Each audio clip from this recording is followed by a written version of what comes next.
Hello friends, in this session we are going to discuss about band structure in the solids. This comes under molecular structures and theories of bonding.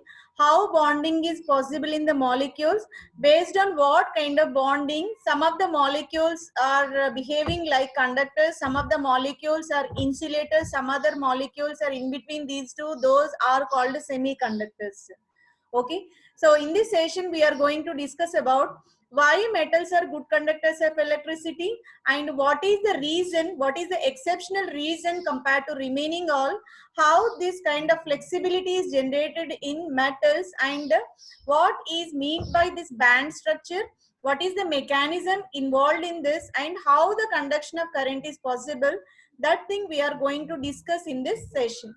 Band structure of solids and band theory in conduction of metals.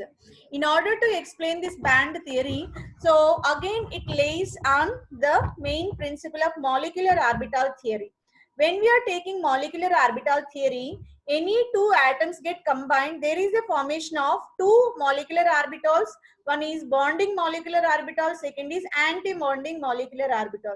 This is a common phenomenon.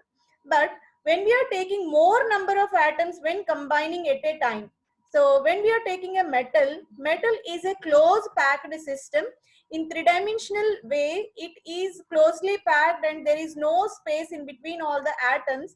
That's the reason why large number of atoms are getting combined. Around 10 to the power of 22 more number of atoms when combined. So there equal number of molecular orbitals. Number of atomic orbitals get combined, equal number of molecular orbitals are generated here. Okay, so in that case, in that metals and any other solids which have more number of atoms getting combined, so in that case what happens, the energy gap between the atomic orbitals are extremely low, and whatever molecules are generated, instead of separate molecular orbitals, we will get very closely packed molecular orbitals, which is very difficult to separate. So that is a continuous molecular orbital diagram which is simply represented. So it is a continuum, so which is given by a special kind of name called quasi-continuous energy band. Okay, so let us define this quasi-continuous energy band again. In case of metals and other solid materials, especially graphite and metals, so they involved in more number of atomic orbitals. They are combining at the time. Because of this large number of atomic orbitals combination, whatever molecular orbitals are generated have less space between them. There is no isolation, there is no separation or any gap between the generated molecular orbitals. Instead, it is represented as a continuum. That continuum is called a quasi-continuous energy band.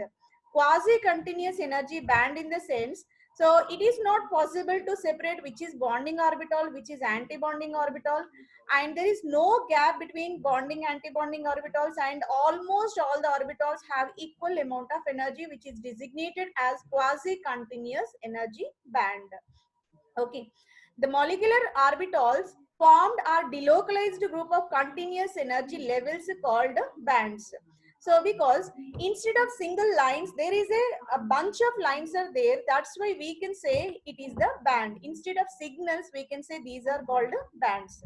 Now, let us see how the bands are generated. Here, two atomic orbitals are there. Two atomic orbital, single atomic orbital n is equal to 1 means only one atomic orbital is there, which is represented like this. We are taking two atomic orbitals get combined. Two atomic orbitals when combined, what happens? Formation of one bonding molecular orbital, another anti-bonding molecular orbital is possible. Okay, we are taking three atomic orbitals at a time. Atomic orbitals 3 combined, equal number. One is bonding, second is non-bonding, third is anti-bonding molecular orbital is generated. So this is about 3 atomic orbitals. When we are taking 4 atomic orbitals, when 4 atomic orbitals get combined, what happens? 2 belongs to bonding, 2 belongs to anti-bonding.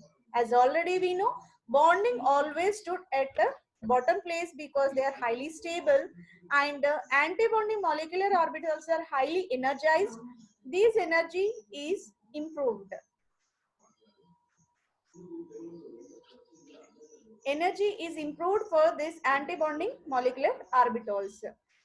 And the next is about quasi-continuous energy band.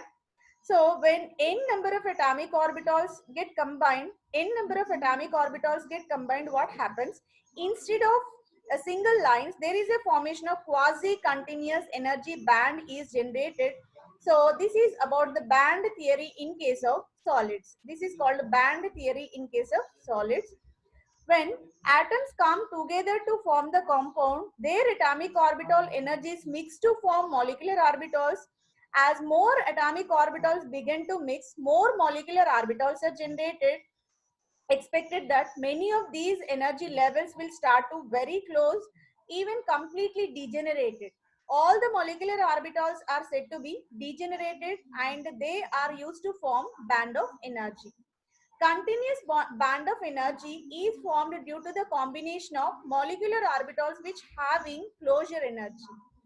That's the reason why here the molecular orbitals are located are given as molecular orbitals are given as what quasi-continuous bands. Here is another kind of representation. By taking lithium metal as an example, we are representing this band theory where two lithium atoms when combined, bonding and anti-bonding molecular orbitals are generated. Lithium bonding molecular orbitals are completely filled, anti-bonding orbital is vacant in nature.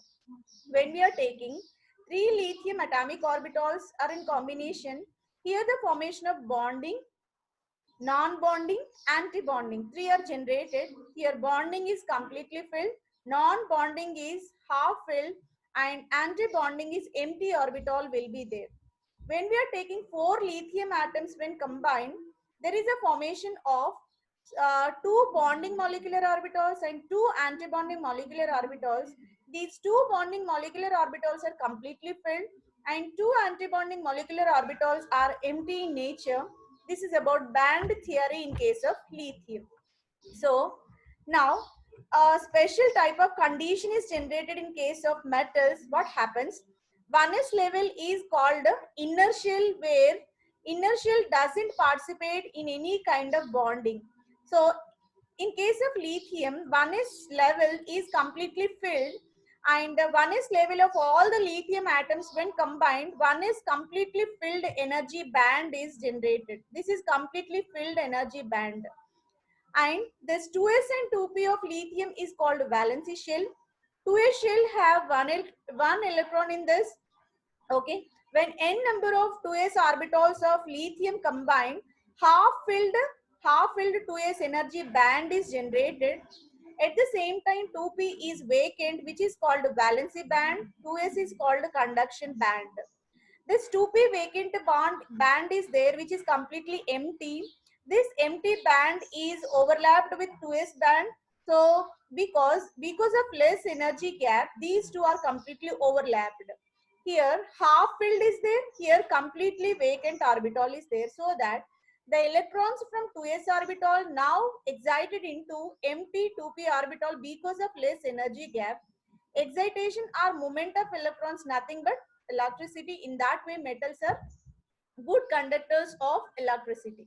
So here conduction is more prominent, more frequent in case of this lithium metal, because inner shell is completely filled. That valency shell 2s and conduction band 2p empty orbitals are completely overlapping because of less energy difference are overlapping of these two orbitals. So energy excitation or electron excitation is very convenient here, so that here electrons are easily migrated from conduction band to valency band. Here we clearly described about these bands. 1s band is nothing but inertial band, which is completely filled band. 1s band of lithium is completely filled band. 2s band is the half filled band, because each 1s electron of lithium contains one electron. So most n number of lithium atoms when combined, half filled band is generated, and it is influenced by surrounding atoms. n number of electrons when present. Here half of the orbital is filled and remaining half is empty. When we are taking 2p shell, 2p shell is the outer shell orbital. Again, it is the valency shell only. But in case of lithium, because of less energy gap, 2s and 2p bands are closer in energy. That's the reason why both the orbitals, both the bands are overlapping with each other, and differing energy levels difference is extremely low. Hence, the electrons are easily excited from this 2s to 2p band. So this is about the band theory. Because of this overlapping between the valency orbitals, valency bands, so easy excitation of electrons takes place from lower energy level to higher energy level. That's the reason why electrons are easily migrated from one region to another region. Hence, all the metals are said to be good conductors of electricity. When we are taking insulators, around more than 5 electron volts of energy gap will be there, which is called Fermi energy gap. In case of semiconductors, it is in the range of 1 electron volt between conduction to valency band. That's the reason why we need to promote these electrons either by giving energy or external temperature. By the addition of impurity, those can be converted into normal or normal conductors. In case of conductors, the energy gap is extremely low, almost minimum, and even overlapping with each other. That's the reason why easy excitation of electrons are possible. So this is about band theory. Band theory is mainly used to explain the conduction nature of metals and another solid material.